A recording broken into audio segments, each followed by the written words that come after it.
একটা চূড়ান্ত কথা আপনারা বাবাদেরকেও বলি, একটা গুরুত্বপূর্ণ কথা মনে রাখবেন। কোরআন শরীফে আছে, কেউ যদি গুনাহ লাগাতার করতে থাকে, খোদার কসম আল্লাহ একদিন নারাজ হয়, আর সেদিন আল্লাহ পাক ইচ্ছা করে তাকে আল্লাহ তাআলা পথভ্রষ্ট করে দেয়। আর কোনোদিন আল্লাহ ইচ্ছা করেই তারে আর হেদায়েত দেয় না, আলোর পথে ফিরতে দেয় না, কল্যাণের পথে আসতে দেয় না, জান্নাতের পথে আর আসতেই দেয় না। খোদার কসম, এটা কোরআন শরীফের আয়াত। আল্লাহ বলছে, একদিন আমি সত্যি সত্যি রাগ করলে ফাআনসাহুম আনফুসাহুম, আমি আল্লাহ নিজেই তোর আখিরাত ভুলায় দেব। যা, ঠিক আছে বান্দা, গরু ছাগল কুকুর বিড়ালের মতো খা, ঘুমা, পেশাব পায়খানা কর, যৌন চাহিদা মনে পূরণ কর, ঠিক আছে বান্দা, খালাস। নুয়াল্লিহি মা তাওয়াল্লা ওয়া নুসলিহি জাহান্নাম।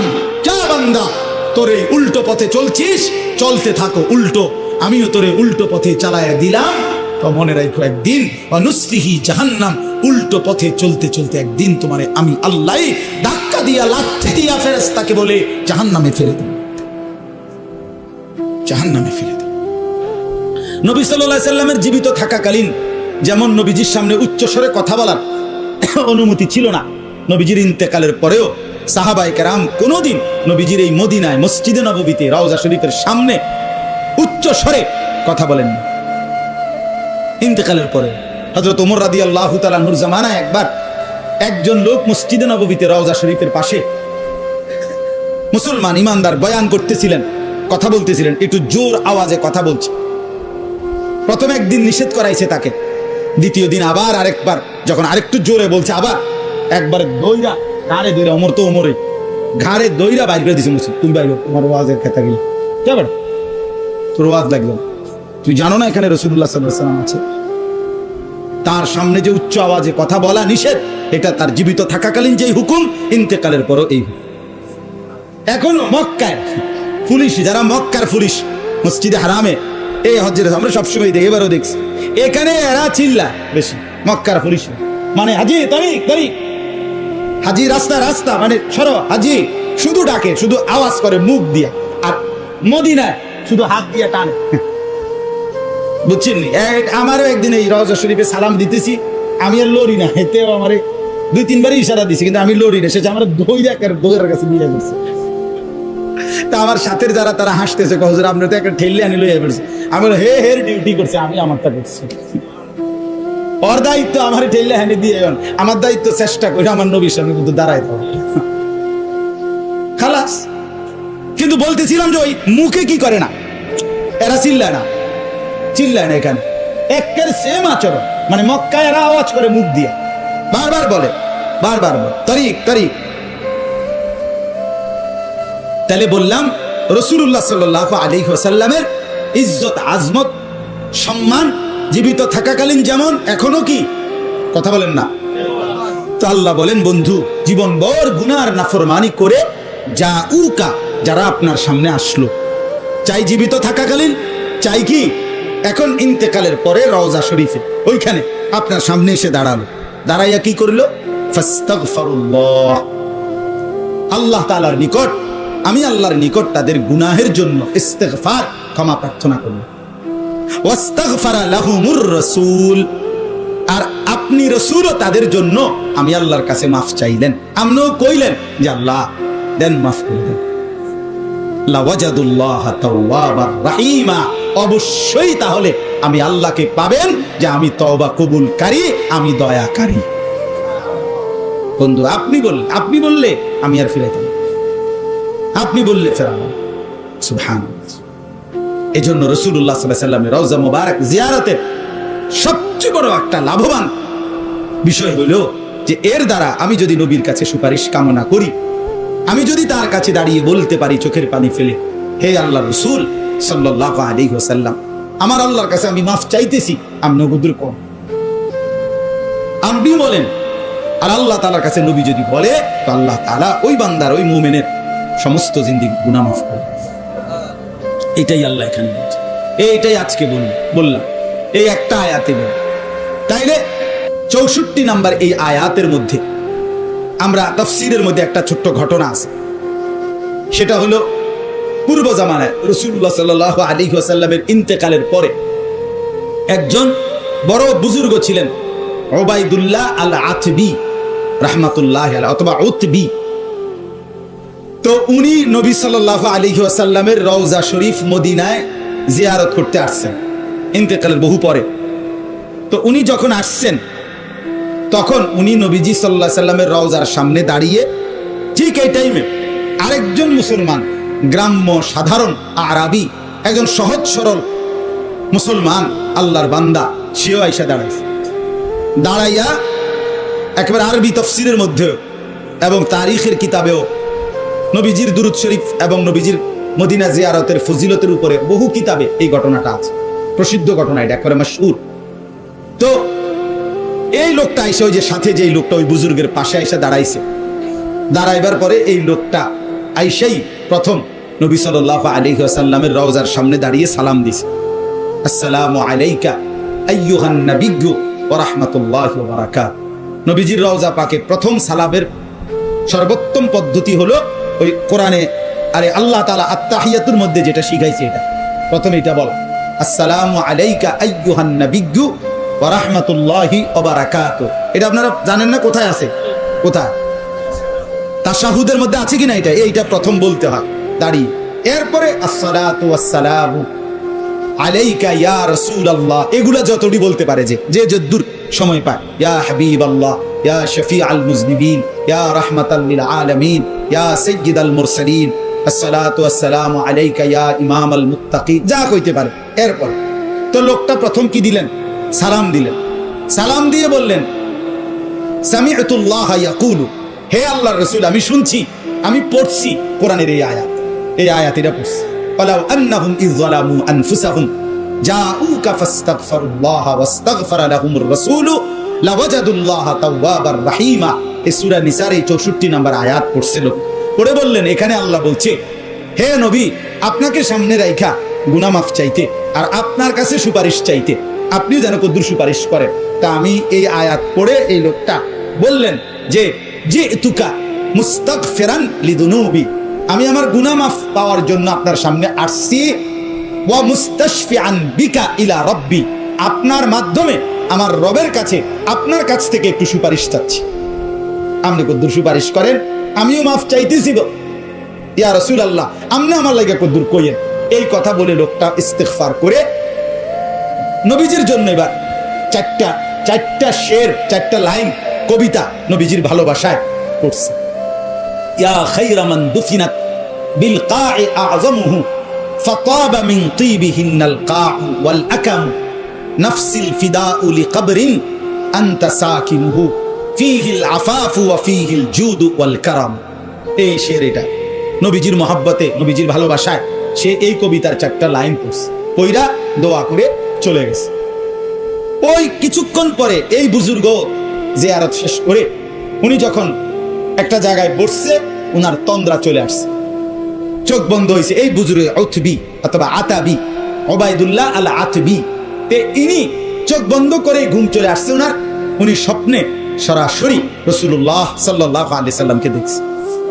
নবীজি উনাকে বলছেন, আল হিক, তুমি এখন গিয়া ওই লোকটার কাছে, যে একটু আগে আমারে কি করে গেল, সালাম দিয়ে গেল, এই বেদুইন, তার লগে দেখা করো, তারে সাক্ষাৎ করে বলো যে আমি আল্লাহর কাছে তার জন্য মাগফিরাতের সুপারিশ করেছি এবং আমার আল্লাহ তাকে পুরাপুরি মাফ করে দিয়েছে।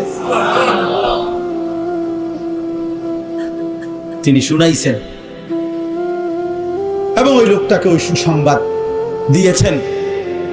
এবং সবচেয়ে মজার কথা হলো, আজকে শত শত বছর থেকে এই 4 লাইনের এই সাধারণ এই মুসলমান ভালোবাসার টানে যে শেরটা পড়ছে নবীর ভালোবাসায়, কবিতাটা, ওই যে 4টা লাইন, এখনো আজকেও, মানে আমরা আসতো, আমি দেখাইছি বারবারে আমার হাজী সাহেবদেরকে, এই নবীজি সাল্লাল্লাহু আলাইহি সাল্লামের রওজা মুবারক যেখানে দাঁড়াইয়া নবীজিকে সালাম দিতে হয়, মদিনা মসজিদে নববীতে যেখানে দাঁড়িয়ে সালাম দেয়, এখানে যে 2টা খুঁটি আছে, মাঝখানের যে 2 খুঁটিতে স্বর্ণের অক্ষরে, স্বর্ণের প্রলেপ দিয়ে লেখা এই 4 লাইনের শের, এটা মাঝখান বরাবর এখনো আছে, আজও আছে।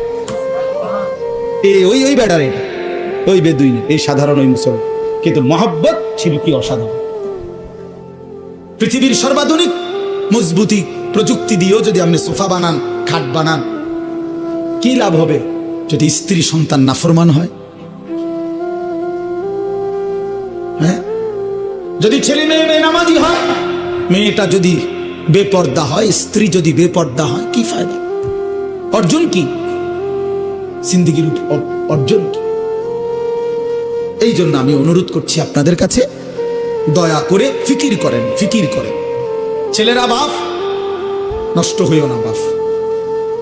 যদি অব্যাহত গুনাহ পাপ, একটা শেষ, এই প্রসঙ্গটা শেষ করতে চাই। একটা চূড়ান্ত কথা আপনারা বাবাদেরকেও বলি, একটা গুরুত্বপূর্ণ কথা মনে রাখবেন। কোরআন শরীফে আছে, কেউ যদি গুনাহ লাগাতার করতে থাকে, খোদার কসম আল্লাহ একদিন নারাজ হয়, আর সেদিন আল্লাহ পাক ইচ্ছা করে তাকে আল্লাহ তাআলা পথভ্রষ্ট করে দেয়। আর কোনোদিন আল্লাহ ইচ্ছা করেই তারে আর হেদায়েত দেয় না, আলোর পথে ফিরতে দেয় না, কল্যাণের পথে আসতে দেয় না, জান্নাতের পথে আর আসতেই দেয় না। খোদার কসম, এটা কোরআন শরীফের আয়াত। আল্লাহ বলছে, একদিন আমি সত্যি সত্যি রাগ করলে ফাআনসাহুম আনফুসাহুম, আমি আল্লাহ নিজেই তোর আখিরাত ভুলায় দেব। যা, ঠিক আছে বান্দা, গরু ছাগল কুকুর বিড়ালের মতো খা, ঘুমা, পেশাব পায়খানা কর, যৌন চাহিদা মনে পূরণ কর, ঠিক আছে বান্দা, খালাস। নুয়াল্লিহি মা তাওয়াল্লা ওয়া নুসলিহি জাহান্নাম। যা বান্দা, তোর এই উল্টো পথে চলছিস, চলতে থাকো উল্টো, আমিও তোরে উল্টো পথে চালায়া দিলাম। তো মনে রাখো, একদিন ওয়া নুসলিহি জাহান্নাম, উল্টো পথে চলতে চলতে একদিন তোমারে আমি আল্লাহ ধাক্কা দিয়া, লাথি দিয়া ফেরেশতাকে বলে জাহান্নামে ফেলে দেব, জাহান্নামে ফেলে দেব। হ্যাঁ, কোরআন শরীফে আছে, আল্লাহ বলবে হাসরের ময়দানে ফেরেশতাদেরকে, ফেরেশতারা আমার নাফরমান বান্দাদেরকে খুজুহু ফাগুল্লু, ওদেরকে ধর, এই ফেরেশতা ধরো, আর ফাগুল্লুহু, বেঈমান বান্দাগুলো, নাফরমানগুলোরে বাঁধো, টাইট করে বাঁধো। বাঁধার পরে বলবে সুম্মাল জাহিমা সাল্লু, এবার জাহান্নামের মধ্যে ছুঁড়ে মারো। একটা একটা লাথি দিবা, এক এক লাথিতে যেন গিয়ে জাহান্নামে পড়ে, দ্রাম করে মারো লাথি, লাথি দাও। তুমি দেখো কোরআন শরীফ, কোরআন শরীফে আছে সূরা আল হাক্কা, এই সূরার মধ্যে আছে, সুম্মা ফি সিলসিলাতিন যারউহা ৭০ যিরাআন ফাসলুকুহ।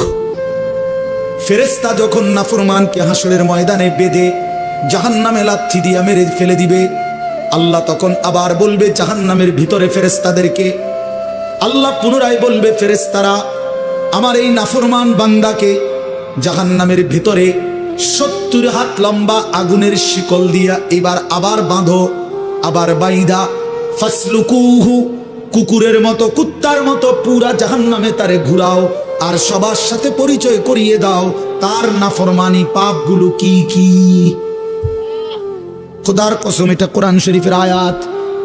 ফেরেশতা বলবে জাহান্নামী বাকিদেরকে, জাহান্নামীরা দেখো, এটা সেই বেঈমান যে জীবনভর চুরি করেছে, জিনা করেছে, মদ খেয়েছে, জুয়া খেলেছে, নারী ছাড়া, ছবি ছাড়া, জিনা ছাড়া, উলঙ্গ দৃশ্য ছাড়া, অসভ্যতা ছাড়া যার রাত কাটে নাই, এটা সেই জানোয়ার।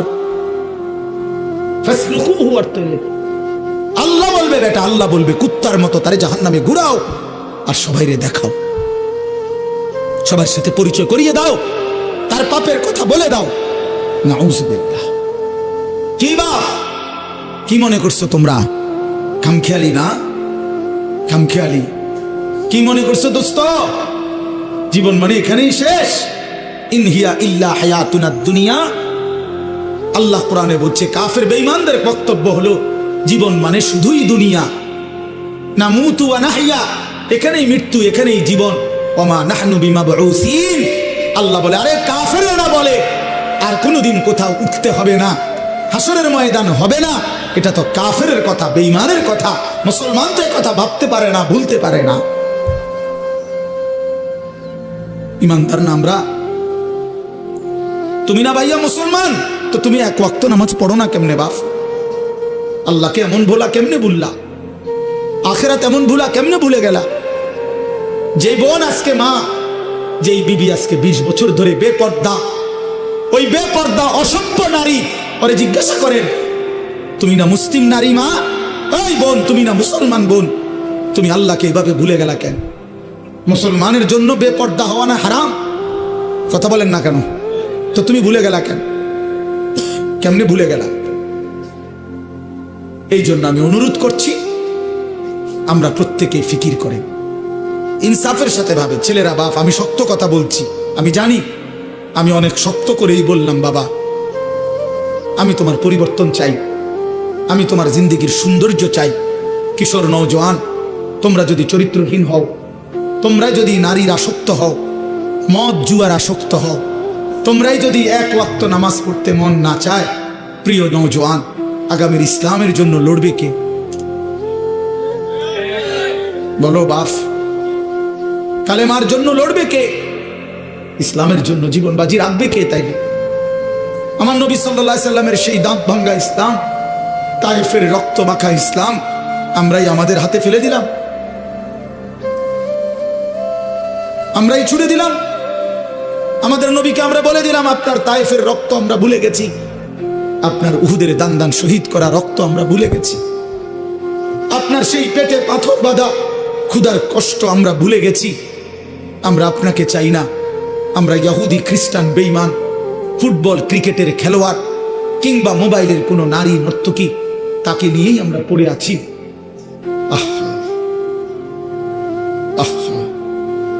আল্লাহ নবী সাল্লাল্লাহু আলাইহি ওয়াসাল্লামের কাছে কিন্তু উম্মতের আমল শোনানো হয়।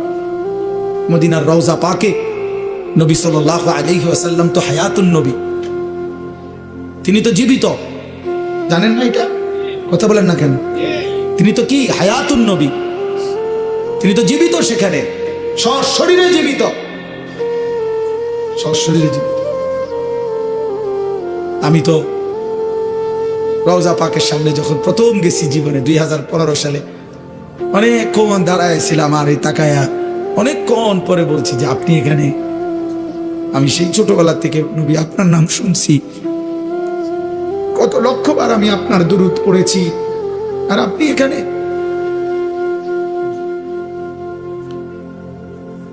তো আল্লাহ নবী সাল্লাল্লাহু আলাইহি সাল্লামের কাছে উম্মতের আমল নামা শোনানো হয়, ফেরেশতারা শোনায়। আপনার উম্মতের আনিস আজ 1 সপ্তাহ যাবতেই করেছে।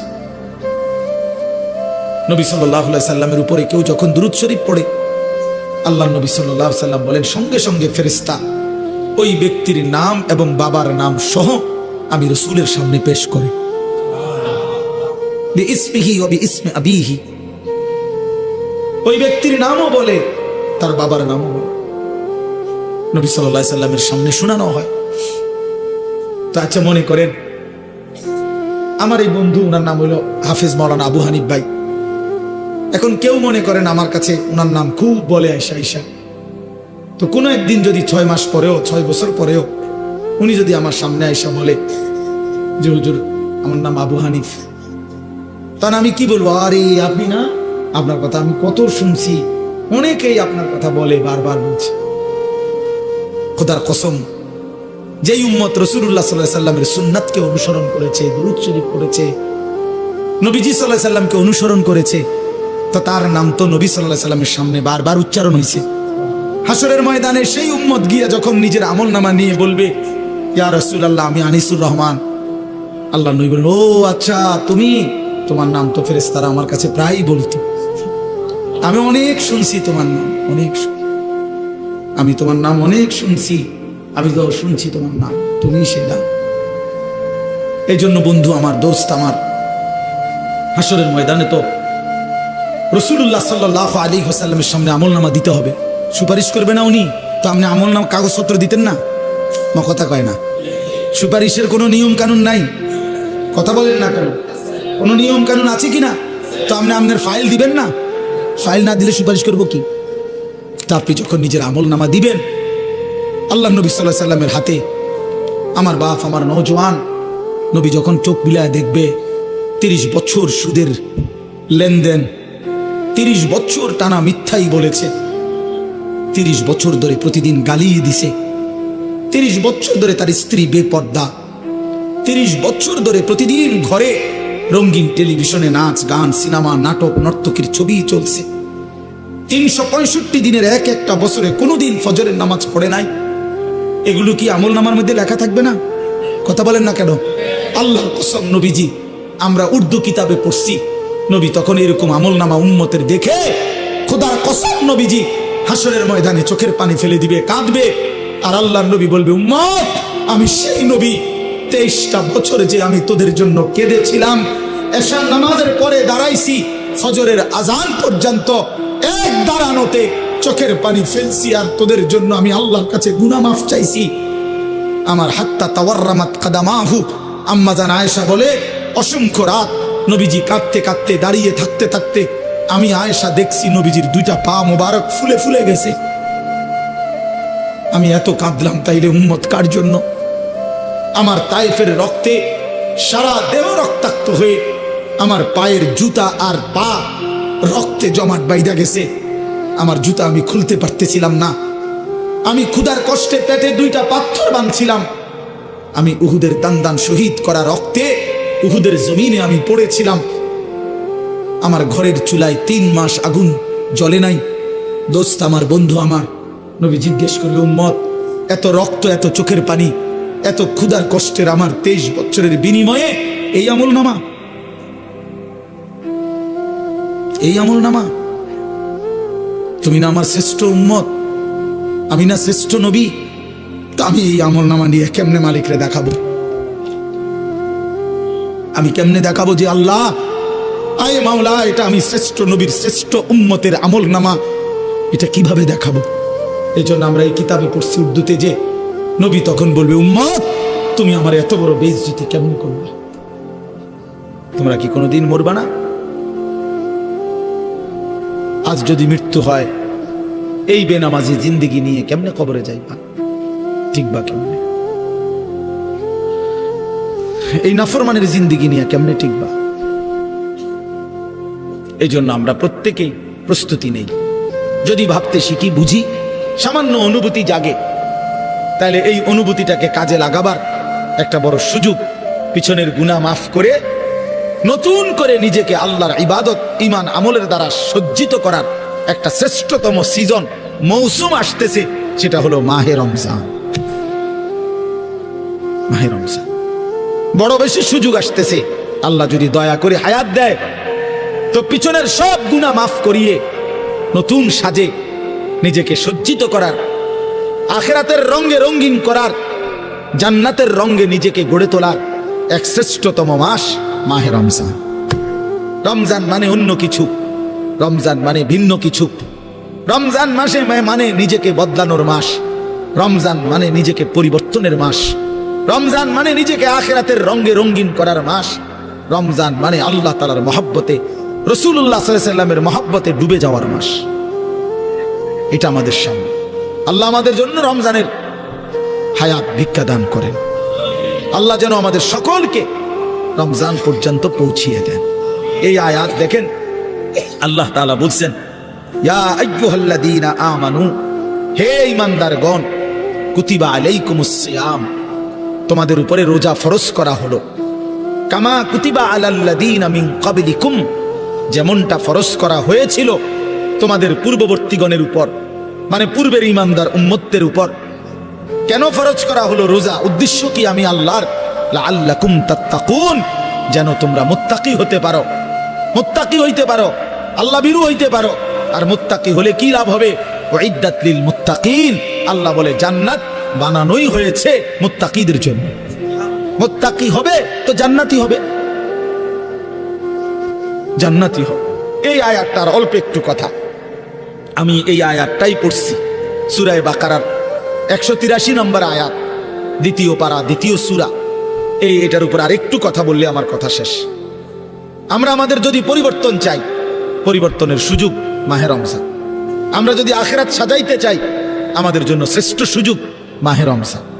আমরা যদি ঘুরে দাঁড়াইতে চাই, আমাদের জন্য শ্রেষ্ঠ সুযোগ মাহে রমজান। মাহে রমজান, আল্লাহ নাফরমানির এই জিন্দেগি আমি ছেড়ে দেব, আপনার রঙে রঙিন হব, তাইলে শ্রেষ্ঠতম সুযোগ মাহে রমজান। মাহে রমজানের মধ্যে অসম্ভব শক্তি আছে, মাহে রমজানের মধ্যে অসম্ভব পাওয়ার আছে। আল্লাহ বলছে, রমজানে বান্দা আইসো আমার কাছে, রাত দিন 24 ঘন্টা আমি আল্লাহ জাহান্নাম থেকে মুক্তি দিতে থাকবো। ওয়াতাকাউ মিনান নার, জাহান্নাম থেকে মুক্তি দেব, সারা রাত মুক্তি দেব, সারা দিন মুক্তি দেব। রমজানের প্রতি ঘন্টা, প্রতি মিনিট, প্রতি সেকেন্ড হীরা মণি মুক্তা জহরতের চাইতেও কোটি গুণ বেশি দাম, কোটি গুণ বেশি দাম। আল্লাহ তাআলা সেই মহিমান্বিত রমজান আমাদের সামনে আনতেছেন। আর মাত্র 18-19 দিনও বাকি নাই। এই অল্প কয়টা দিন বাবা, আমাদের উচিত রমজানের জন্য অধীর আগ্রহে মহব্বতের সাথে আল্লাহর কাছে হায়াত ভিক্ষা চাওয়া, যে আল্লাহ এত কাছে আইনা মৃত্যু দিয়েন না, কবরে নিয়েন না, আর কয়টা দিন হায়াত দেন, রমজান পর্যন্ত পৌঁছিয়ে দেন। আল্লাহুম্মা বারিক লানা ফি রাজাব ওয়া শাবান ওয়া বাল্লিগনা রমাদান। আল্লাহ তাআলা বলছেন ইয়া আইয়ুহাল্লাযীনা আমানু। দেখেন এই একটি আয়াতে আল্লাহ চারটা কথা বলছে। একটা হলো হে ঈমানদারগণ, 2 নাম্বার হলো তোমাদের উপরে রোজা ফরজ করা হলো, 3 নাম্বার হলো যেমনটা ফরজ করা হয়েছিল পূর্ববর্তীদের উপরে, 4 নাম্বার হলো যেন তোমরা মুত্তাকি হতে পারো। কয়টা কথা হলো? এই 4টা কথার আমি 4টা আলগা সংক্ষিপ্ত একটু ব্যাখ্যা বলি। 1 নাম্বার হলো হে ঈমানদারগণ, এটা আল্লাহ আমাদেরকে ডাক দিয়েছেন। তাফসীরের মধ্যে আছে আদম আলাইহিস সালাম থেকে নিয়ে আমাদের নবী পর্যন্ত ইতিপূর্বে আমাদের নবীর আগে যত নবী পৃথিবীতে আল্লাহ পাঠাইছেন, ওই নবীদের উপরে যারা ঈমান আনছিল ওই নবীদের আমলে তাদের কাউকে কোনোদিন আল্লাহ তাআলা এই শব্দ দিয়ে হে ঈমানদারগণ ইয়া আইয়ুহাল্লাযীনা আমানু বলে ডাক দেন নাই। আগে সর্বপ্রথম আমাদের নবী, আখিরি নবী, আল্লাহর বন্ধু, আমাদের নবীর ভালোবাসায় আল্লাহ তাআলা বলছে বন্ধু বিগত কোন নবীর ঈমানদার উম্মতকে আমি যেই শব্দে ডাকি নাই, এই প্রথম আপনার ভালোবাসায় আপনার ঈমানদার উম্মতকে আমি ইয়া আইয়ুহাল্লাযীনা আমানু এই নতুন শব্দে ডাক দিলাম। হে ঈমানদারগণ, হে ঈমানদার তোমরা আমার। তাফসীর ইবনে কাসিরের মধ্যে আছে যে ঈমানদার সে আল্লাহর বন্ধু, যে মুমিন সে কার বন্ধু? আল্লাহর বন্ধু। আল্লাহর বন্ধু, মুমিনের বন্ধু আল্লাহ, আল্লাহর বন্ধু মুমিন, আল্লাহর বন্ধু মুমিন। এই জন্য তাফসীরে লিখছে হে ঈমানদারগণ, এই কথার আরেকটা তর্জমা এটা হে আমার বন্ধুগণ। আল্লাহ যেন ডাক দিয়া বলছে হে আমার বন্ধুগণ, তোমরা আমার বন্ধু, তোমরা আমার। আমি বানাইছি বহু জনের, তোমরা বানাইছি আমার জন্য, আমার জন্য।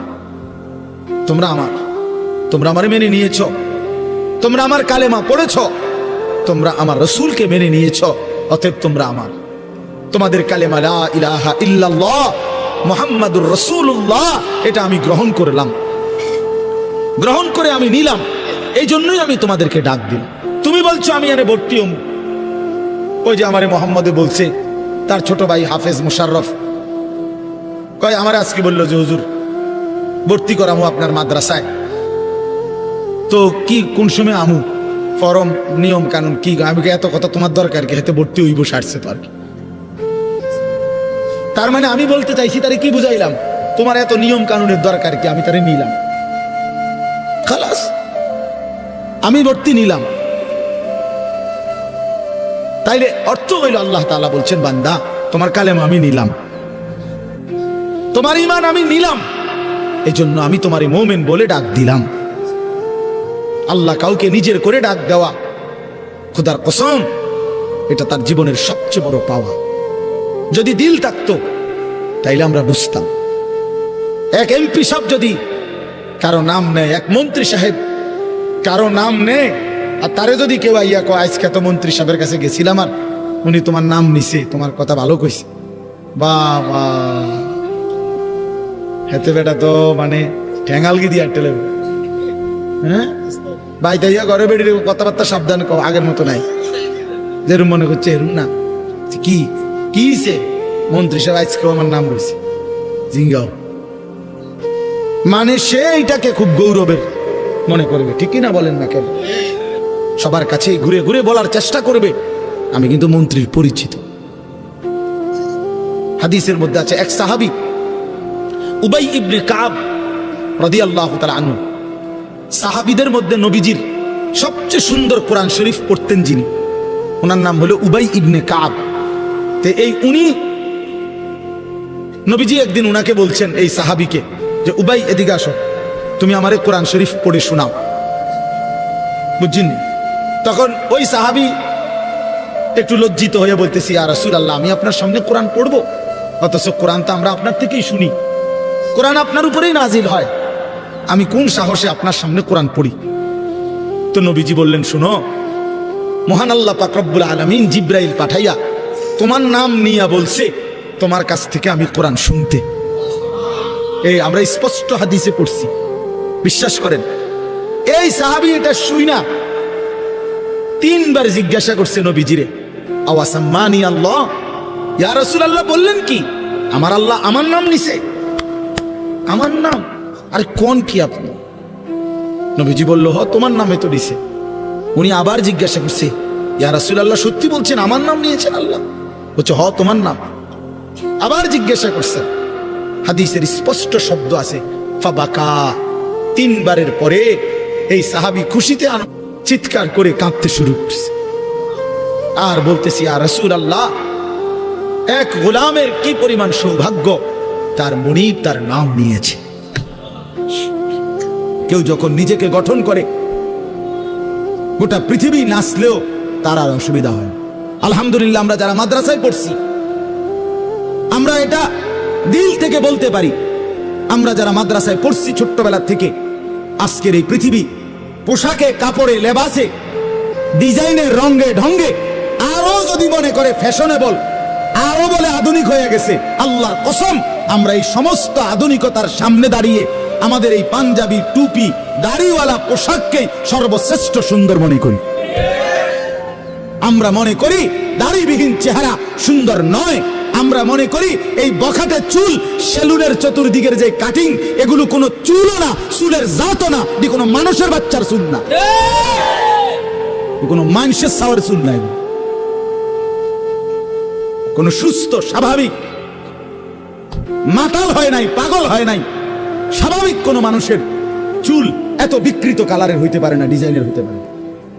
আর সে তো মুসলমান, মুসলমানের চুল এমন হবে কেন? ইহুদিটা হইতে পারে, সেটা তাদের ব্যাপার। খ্রিস্টান হতে পারে, তার ব্যাপার। হিন্দুর হইতে পারে, সেটা তার ব্যাপার। কিন্তু আমার মুসলমান, আমার যুবকের চুল এমন হবে কেন? মূল কথা হইল আত্মমর্যাদাহীন, বেগায়রত, আত্মসম্মান বোধ নাই, নিজের পরিচিতি নিজের কাছে নাই, নিজেই নিজেকে চেনে না। সে কার সন্তান, মা কে, বাবা কে, ধর্ম কি, তার আল্লাহ কে, তারে বানিয়েছেন কে, তাকে কাকে মানা উচিত, কাকে অনুসরণ করা উচিত। আজকে টেলিভিশনের অব্যাহত প্রচারণা, দুশ্মনের অব্যাহত টানা লাগাতার প্রচারণা আমাদের নারী পুরুষকে বেসামাল বানায়। সবাই মিলে পাগল যে কাফেরের মতো সাজো, দুশ্মনের মতো সাজো, ইহুদির রঙই রং, খ্রিস্টানের সাজে সাজ, কাফের বেঈমান নাস্তিক মুরতাদ তাদের রং ঢং, তাদের চুল, তাদের লেবাস, তাদের জামা, তাদের শাড়ি, তাদের গহনা, তাদের প্যান্ট, তাদের লেবাস, তাদের পোশাক, এটাই সৌন্দর্য, এটাই আকর্ষণীয়। এটা হলো মূলত রুচিহীনতা, বিকৃত মানসিকতা, আত্মসম্মান বোধ, আত্মপরিচয়হীন ব্যক্তির পরিচয়। যে নিজেকে চিনে না, যে জানে না আমি চিনি আলহামদুলিল্লাহ, আমার আল্লাহ আছে, আমার একজন রসুল আছে, আমার একটা কিতাব আছে, আমার একটা ধর্ম আছে, আমি কেন অন্যের পোশাক পরবো, আমি কেন অন্যের রঙে সাজবো? আমি কি ফকির? কথা বলেন না কেন? আমি ফকির নাকি বেটা? আমি তোরটা মতো মানবো কেন? আমার আল্লাহ আছে না, আমার রসুল আছে না, আমার লক্ষ্য চাইতে বেশি সাহাবী আছে না, আমার আউলিয়ায়ে কেরাম আছে না, ওলামায়ে কেরাম আছে না। তাইলে এজন্য দয়া করে প্রত্যেকে ফিকির করে, আত্ম উপলব্ধি বড় নিয়ামত, বড় নিয়ামত। নিজেকে চিনা, নিজের বুঝ বুঝা, দুনিয়ার ব্যাপারে বুঝেন, আরো দেখেন, আরো ভাবেন, একজন একজন করে ভাবেন। দুনিয়া আরো যদি সাজান, খোদার কসম ক্ষণিকের ক্ষণিকের ক্ষণিকের অল্প সময়ের দুনিয়া চমৎকার সাজাইয়াও তৃপ্ত হইতে পারবেন না, তৃপ্ত হইতে পারবেন। এবছর চমৎকার রং দিছেন বিল্ডিং এ, 2 বছরের মাথাত বিভিন্ন খান দিয়া সামরা উঠিয়া এটা আবার যে এসে, ঠিক কিনা বলেন? আবার রং দাও। এই সোফা চমৎকার বানাইছিল, ওই যে বার্নিশ নাই, দেখেন এই যে সোফা, এটা এই যে দেখেন, কথা বলেন না, এই সোফা এটার মধ্যে আসেনি বার্নিশ, তো এটা আবার কি করতে হইব? তো লাভ হইল কই? দুনিয়া তো ধোকা, দুনিয়া ধোকা।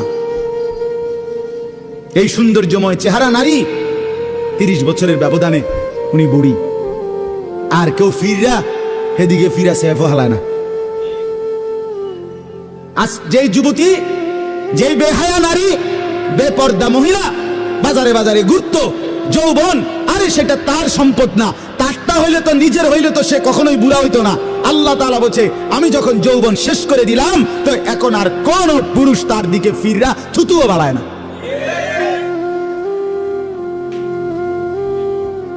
থুতুও ফেলে না। হায়াতের প্রত্যেক মুহূর্ত আল্লাহর দান।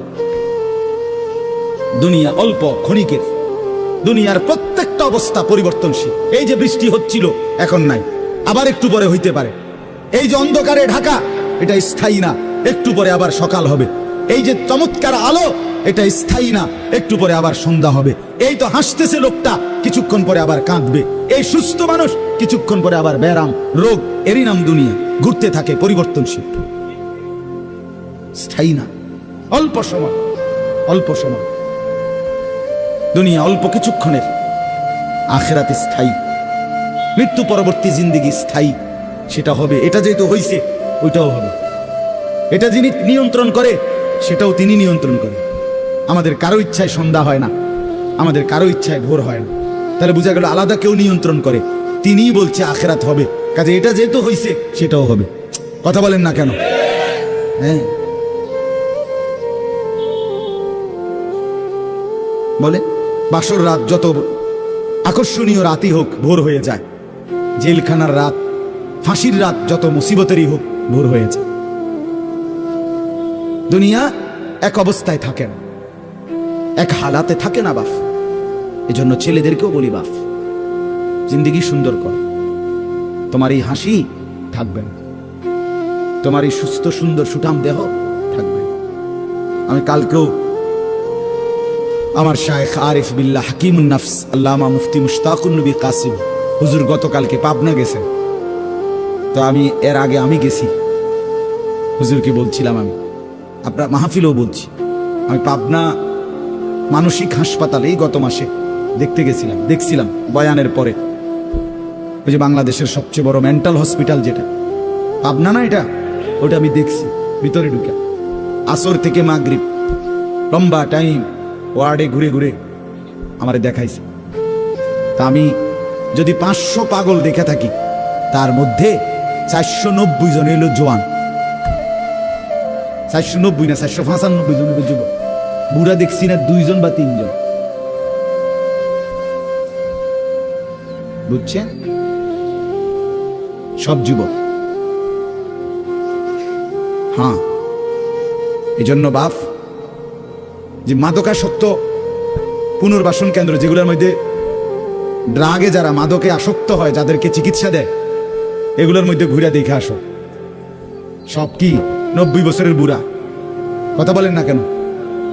সব যুবক, সব যুবক। যেখানে সবচেয়ে অত্যাধুনিক বাড়ি, দালান, বিল্ডিং বেশি, সবচেয়ে সম্পদশালী বেশি, আপনি সেরকম প্রত্যেকটা শহরে প্রতিটা জায়গায় দেখবেন ওই জায়গায় সবচেয়ে দামি ভিআইপি এলাকা যেখানে, ওইখানে মাদকাসক্ত পুনর্বাসন কেন্দ্র বেশি। আমি নিজে দেখে আইছি, আমাদের কুমিল্লাতেও সবচেয়ে গুরুত্বপূর্ণ, সবচেয়ে বেশি এলিটরা যে জায়গায় থাকে, আমি নিজে ওইখানে বয়ানে যতবারই গেছি, যেদিক দিয়ে তাকাই দেখি মাদকাসক্ত পুনর্বাসন কেন্দ্র বেশি। ধনির দুলাল, সোনার চামচ মুখে দিয়ে যে জন্ম নিছে, রাজপ্রাসাদার অট্টালিকায় যে চোখ মিলছে, আহা, সম্পদ আর প্রাচুর্য কিছুরই অভাব ছিল না, কিন্তু আখলাক আর চরিত্র নষ্ট করে, মদে আসক্ত হয়ে, নেশায় আসক্ত হয়ে জিন্দেগি শেষ করে দিছে, শেষ করে দিছে। রাসূলুল্লাহ সাল্লাল্লাহু আলাইহি সাল্লাম বলছেন, মান শারিবাল খাম, যে মদ খায়, নেশা করে, তার 1 নাম্বার লানত হইল তারাকাস সালাহ, সে নামাজ ছেড়ে দেয়। 2 নাম্বার লানত জঘন্য, নবীজি বলছে, আহা, বলতেও লজ্জা, নবীজি বলছে মাদকাসক্ত যে, তার পরিণতি হলো সে খুব দ্রুত গতিতে, অচিরেই, অল্প সময়ের ভেতরেই সে সবচেয়ে ঘনিষ্ঠ আপনজন, তাদের সাথে আপনজন নারী, তাদের সাথে জিনা আর ব্যভিচার করতে উদ্যত হয়। সে আপনজনের গায়ে ছোবল দেয়। হ্যাঁ, এজন্য জিন্দেগি গঠন করা, দুনিয়া নিয়া খুব বেশি মাতামাতি চলতেছে, খুব বেশি দুনিয়া সাজাইতেছে সবাই।